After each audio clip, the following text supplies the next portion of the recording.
Hello guys, welcome. मेरा नाम है जिशान अनवर। मैं आपका अपना YouTube channel time to trade पे फिर से बहुत बहुत स्वागत करता हूं।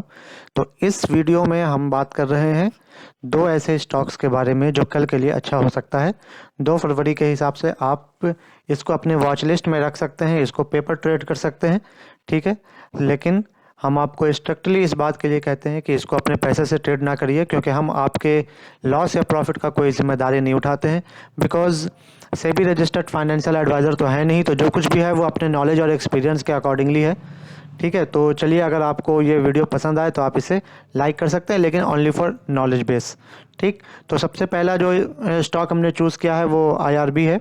आईआरबी इंफ्रास्ट्रक्चर, चूँकि आज के बजट में इंफ्रास्ट्रक्चर के ऊपर काफ़ी जोर दिया गया है, और ये स्टॉक जो है वो पहले से भी काफ़ी अच्छा परफॉर्मेंस कर रहा है और आज ब्रेकआउट दे चुका है। जो मैंने ब्लैक लाइन यहाँ पर खींच रखी है, ये इसका ब्रेकआउट का निशान था। तो आज ये गैप अप से ओपन हुआ और सीधा ऊपर ही गया 266 तक।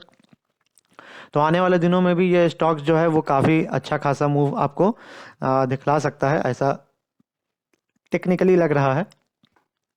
यहाँ पर हम लोगों ने 3 moving average, exponential moving average का यूज़ किया है, 50, 100 एंड 200, और स्टॉक तीनों से ऊपर मूव कर रहा है, तो ये भी एक बुलिश का साइन है। इसके अलावा हम यहाँ पर अगर एमएससीडी को चेक करें तो एमएससीडी में भी ब्लू लाइन ने रेड लाइन को क्रॉस करके आगे की तरफ बनाया है, तो यहाँ पर हम इसको देख सकते हैं, ठीक है। ये भी काफ़ी अच्छा हमको दिख रहा है।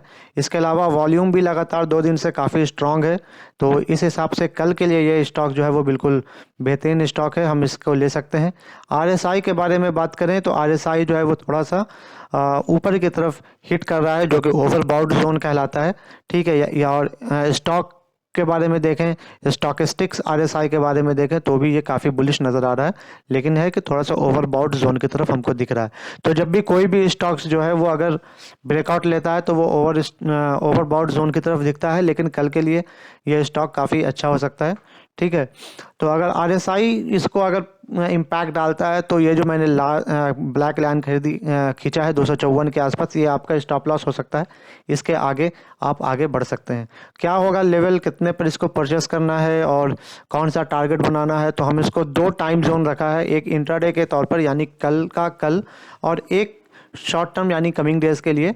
तो हम हमारे हिसाब से आईआरबी को आप सीएमपी पर बाई कर सकते हैं, यानी अभी जो प्राइस है इसके ऊपर बाई कर सकते हैं, यानी एएमओ पर भी ले सकते हैं मार्केट ओपन होने से पहले। कल का मार्केट वैसे भी ग्रीन ही होना चाहिए, तो सीएमपी के ऊपर भी, सीएमपी का मतलब करंट मार्केट प्राइस है और एमओ का मतलब आफ्टर मार्केट ओपन है, तो आप 9 बजे से पहले भी ऑर्डर लगा सकते हैं, जिसमें 9:08 पर एग्जीक्यूट कर जाएगा। या अगर आपको लगता है कि हम वेट करेंगे 9:15 के बाद लगाएंगे, तो जिसमें भी आपको ठीक है। मेरे हिसाब से अभी ये प्राइस जो 266.20 का चल रहा है, कल थोड़ा सा गैप अप लेगा, 268 तक ओपन हो सकता है, तो ये एक रीजनेबल प्राइस है, हम लोग इसको यहाँ पर बाई कर सकते हैं, ठीक है। इंट्राडे का टारगेट 272 रुपया 50 पैसा है, अराउंड 2% से एबव का टारगेट लगाया है हमने यहाँ पर। तो आप चाहे तो 2% का प्रॉफिट लेके कल निकल सकते हैं, ताकि कल एक दूसरा स्टॉक को देख करके फिर से उस पर ट्रेड करें। अगर आप ट्रेडिंग को ज़्यादा फैसिलिटेट करते हैं, यानी कि ट्रेडिंग को ज़्यादा प्रेफरेंस देते हैं तो। लेकिन अगर आप इसे होल्ड करके रखना चाहते हैं तो आपके पास टारगेट जो है वो 300 तक का टारगेट आप आसानी से इसमें अचीव कर सकते हैं, ऐसा हमको लग रहा है, ठीक है। क्योंकि ये जो एक बड़ा सा कैंडल आपको रेड कैंडल बनता हुआ दिख रहा है, जो पास्ट डेटा के बारे में है, तो इसने जो हाई बनाया है वो 308 का हाई बनाया है।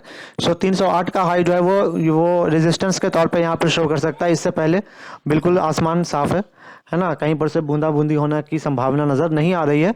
तो 308 जो रेजिस्टेंस है, तो हम थोड़ा सा नीचे ही प्रॉफिट बुक कर लेते हैं, ठीक है। तो 300 का टारगेट लगाया जा रहा है, तो 266 अभी है, 266 से अभी 300 का टारगेट, तकरीबन 10% से ज़्यादा का प्रॉफिट इसके अंदर आने वाले दिनों में देखा जा सकता है। तो ये तो था पहला स्टॉक आईआरबी। अगर आपने मेरे यूट्यूब चैनल को सब्सक्राइब नहीं किया है तो आपसे विनती है कि आप सब्सक्राइब कर लें और लाइक करें। अगर आप किसी दूसरे स्टॉक के बारे में जानना चाहते हैं तो आप उसे कमेंट कर सकते हैं। लेकिन चलिए आगे चलते हैं दूसरे स्टॉक के बारे में, जिस 2 स्टॉक के बारे में हमने कहा था आपको बात। तो एक तो आईआरबी हो गया, दूसरा जो स्टॉक हमने लिया है वो इंडिया सीमेंट है, ठीक है। इंडिया सीमेंट थोड़ा सा नीचे आया था, ठीक है। यहाँ पर हैमर बनाने के बाद एक एक्सपेक्टेड था कि ये ऊपर की तरफ जाएगा, लेकिन मार्केट में जो डाउनफॉल हम लोग देखा है उसका असर इसके ऊपर भी पड़ा था, तो ये नीचे आया और नीचे आने के बाद 50 MA यानी 50 DMA daily moving average exponential moving average को सपोर्ट बनाते हुए आगे की तरफ बढ़ा है। ठीक है, और बजट के अंदर चूंकि 25,000 किलोमीटर का रोडवेज को इंफ्रास्ट्रक्चर के रोडवेज को बनाने की बात हो रही है, तो सीमेंट की खपत तो लगेगी, बिना सीमेंट के तो रोड बनेगा नहीं। और इंडिया सीमेंट काफ़ी अच्छा परफॉर्मेंस कर रहा है, तो हम लोग देख सकते हैं कि हाल के दिनों में भी इसने अच्छा परफॉर्मेंस दिया है। तो ये उम्मीद करते हैं कि ये स्टॉक जो है वो आने वाले दिनों में भी काफ़ी अच्छा परफॉर्मेंस दिखाएगा। ठीक है, यहाँ पर हम एक चीज़ देख सकते हैं कि ये जो है आपका रेजिस्टेंस लाइन है। ठीक है, तो सपोर्ट रेजिस्टेंस लाइन के करीब ही ये बंद हुआ है, तो मेरे ख्याल से कल इसको इसके अंदर भी एक तेज़ी देखने को मिल सकती है। ठीक है, तो अभी बाकी चीज़ों के बारे में भी देखें तो स्टॉकिस्टिक्स जो है उसने ब्लू लाइन ने रेड लाइन को क्रॉस करके अच्छा मजबूती के साथ ओवरसोल्ड जोन से बाहर निकल चुका है और अब बुलिश की तरफ होता हुआ दिखाई दे रहा है। तो स्टॉकिस्टिक्स का इंडिकेशन के हिसाब से तो अभी ये बुलिश है और काफ़ी आगे की तरफ जाएगा। RSI को भी चेक करें तो RSI जो है वो 55 के आसपास है, 55 से प्लस है, तो ये भी एक अच्छा मूवमेंट है।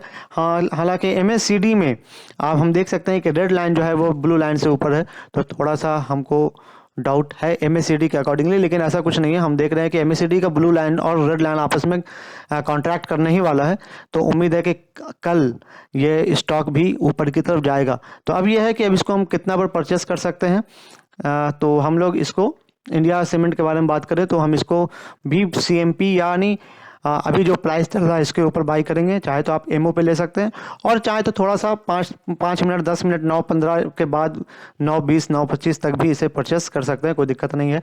टारगेट जो होगा वो कल के लिए 236 का टारगेट है। अगर कल के लिए 236 का टारगेट अचीव हो जाता है तो प्रॉफिट बुक कर लीजिए और फिर छोड़ दीजिए। ठीक है, 2% से अबव का टारगेट है, फिर कल को एक नया स्टॉक देख लेंगे। और अगर आप नहीं रखना चाहते हैं, नहीं बेचना चाहते हैं या फिर कल 236 का टारगेट रिसीव नहीं होता है तो आने वाले दिनों में 245 तक के टारगेट के लिए भी रख करके आप इसे भूल सकते हैं। यानी भूलने का मतलब वैसा नहीं है कि भूल जाइए, लेकिन हाँ ये सब आप अपने ही जिम्मेदारी पे करेंगे, हम पर कोई इल्ज़ाम नहीं लगाएंगे। तो ये 2 स्टॉक्स था जिसको हम वॉच लिस्ट में रख सकते हैं। इसके अलावा 2 और स्टॉक्स है, उसको भी आप वॉच लिस्ट में ज़रूर रखें। एक टीम लीज है, ये भी आप रेजिस्टेंस से ऊपर अभी ट्रेड कर रहा है, तो इसके अंदर भी काफ़ी चांसेस है ऊपर जाने का। 4800 तो आराम से जा सकता है, अभी 8 पे चल रहा है। इसके अलावा आप HEG को भी देखें, काफ़ी दिनों से लगातार नीचे आने के बाद अब इसके अंदर थोड़ी सी हलचल बुलिश की तरफ हलचल होती दिखाई दे रही है। तो अगर ये आज का हाई 1574.90 यानी 1575 के ऊपर जाता है तो हम इसके अंदर बाइंग की अपॉर्चुनिटी बनती है और एक लंबा 1800 तक का टारगेट हम लोग लिया जा सकता है। तो आज के वीडियो में बस इतना ही। 2 स्टॉक्स के बारे में हमने बताया है, IRB और इंडिया सीमेंट। तो अगर आप इसे अपने वॉच लिस्ट में रखना चाहते हैं तो ज़रूर रखें, और अगर आपने मेरा वीडियो पसंद किया है तो इसे एक लाइक कर दें। Thank you very much for watching this video.